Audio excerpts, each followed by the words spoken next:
भारत माता की, छत्रपती शिवाजी महाराज की, धर्मवीर छत्रपती संभाजी महाराज की, जय श्री राम। बोल सियापति रामचंद्र की, पवन सुत हनुमान की, उमापति महादेव की, बोलो जी भाई सब संतन की, सनातन हिंदू धर्म की, गौ माता की, हाथी घोड़ा पाल की, हाथी घोड़ा पाल की। या ठिकाणी उपस्थित आपले लाडके आणि लोकप्रिय आमदार प्रकाशदादा सुर्वेजी, त्याचप्रमाणे प्रवीण दरेकरजी, सर्व मान्यवर राज आणि सर्व मान्यवर आणि उपस्थित माझ्या सर्व गोविंदा पथकातील गोविंदा भावांनो आणि बहिणींनो, आपल्या सर्वांचं या ठिकाणी मी मनापासून स्वागत करतो आणि आपल्याला या ठिकाणी जन्माष्टमीच्या आणि दहीहंडीच्या खूप खूप शुभेच्छा देतो। मला या गोष्टीचा आनंद आहे की आपल्या सरकारने दहीहंडीला साहसी खेळाचा दर्जा दिला आणि प्रत्येक गोविंदाचा विमा हा आपल्या सरकारने या ठिकाणी काढलेला आहे। त्यामुळे कोणी जखमी होऊच नये, पण झालं तर त्याला वाऱ्यावर सोडणारं आपलं सरकार नाही, हे देखील आपण लक्षात घेतलं पाहिजे।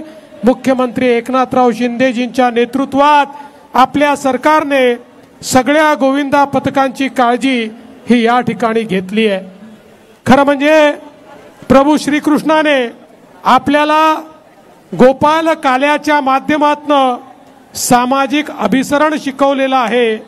समाज एक आहेत, आम्ही सगळे एक आहोत, आमच्यामध्ये कुठला भेद नाही आणि म्हणून जरी हंडी एक जण फोडतो तरी काला सर्वांनी वाटून खायचा असतो, हे या काल्याचं तत्व या ठिकाणी आहे। आणि म्हणून ही जी प्रेमाची शिकवण, ही जी कर्माची शिकवण प्रभू श्रीकृष्णाने आपल्याला दिलेली आहे, त्या शिकवणी अनुरूप आपण हा सण या ठिकाणी साजरा करतो। मी प्रकाशदादांचं मनापासून अभिनंदन करेन की दरवर्षी प्रचंड मोठा उत्सव या ठिकाणी ते साजरा करतात आणि आज अतिशय आनंदाची गोष्ट आहे की आमच्या महिलांचं मुलींचं पथक हे मोठ्या प्रमाणात सगळ्या मुंबईमध्ये आणि इथे देखील मला पाहायला मिळत आहे। हिरकणी पथकाचं मी मनापासून अभिनंदन करतो आणि आमच्या या सगळ्या लाडक्या बहिणींना मनापासून शुभेच्छा देतो। आपल्या सर्वांना जन्माष्टमीच्या शुभेच्छा देतो। धन्यवाद। जय हिंद, जय महाराष्ट्र। सत्कार साहेब, आपल्या हस्ते महिलांची सुरक्षा व्हावी हा आपला सर्वांचा, तुमच्या युती सरकारचा सगळ्यात महत्त्वाचा कार्यक्रम आहे आणि म्हणून आम्ही इथे अंडी लावली आहे। महिलांच्या सुरक्षतेची अंडी आज आपण इथून फोडून जायचं आहे आणि प्रत्येक महिलेला सुरक्षा देण्याचं काम आमचा सरकार, त्यातला जिम्मेदार असेल त्याची सुरक्षा पुरवण्याचं काम आमचं सरकार करेल। महिलांनी अजिबात घाबरून जायचं नाही। सरकार तर आहेच, पण आमचे जेवढे साथीदार आहेत, आमचे जेवढे कार्यकर्ते आहेत, ते सुद्धा तुमच्या पाठी खंबीरपणे महिलांच्या पाठी उभे राहतील। तुमची छेड कुणी काढली तुम्ही आम्हाला सांगा, नंतर आपण पोलीस स्टेशनला जाऊया। चिंता करायची गरज, आमचं युती सरकार तुमच्या पाठीशी आहे। देवेंद्र फडणवीस तुमच्या पाठीशी आहेत, मुख्यमंत्री एकनाथ शिंदे तुमच्या पाठीशी आहेत। लेक लाडकी योजनेतून महिलांना मान देण्याचं काम केलं ना आमच्या सरकारने। त्याच्यानंतर महिलांसाठी 3 सिलेंडर मोफत सुद्धा करून दिले।